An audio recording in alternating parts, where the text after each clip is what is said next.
So, good morning. Dito tayo ngayon sa Metro Mall, Catbalogan City. So, naputol po yung nating video.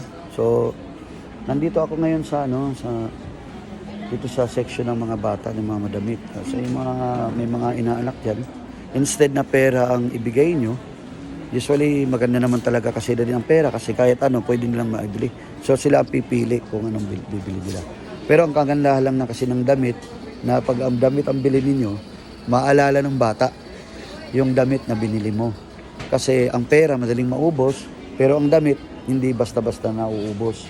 So ganun kaganda kasi maganda ang damit kasi para next sa January may bagong damit yung inaanak mo. So ayun.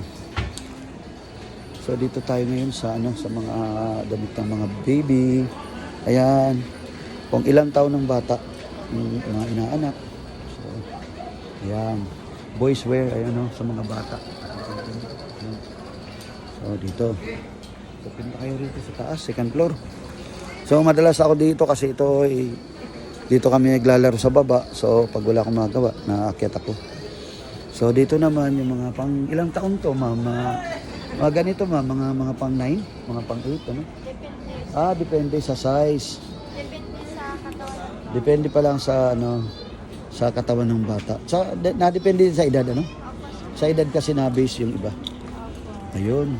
Meron dito ang little ones. Okay, little Lipton baby. Ayun yung maliliit, Andun. So, mga dede dito. Ayan. Kung meron kayong mga inaanak, ayan, may mga baby kayo. Dito may mga sapatos maliliit para sa baby. Ito naman, yung mga mga magagandang occasion, sa mga party, para sa mga anak ninyo, magaganda. Ayan. So, ewan ko lang kung libre yung dal na yan. Ayun. So, ayan. Punta lang kayo rito, no? Ayan.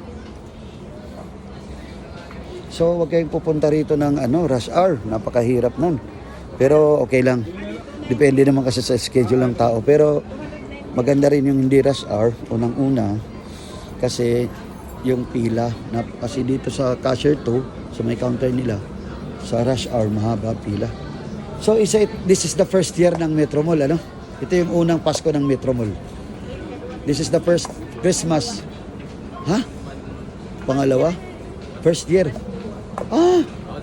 Pangalawa na? Nasaan ako ng Pasko? Really? Open na store, sir, dan Anong year ito nagsimula? 24. Ganun?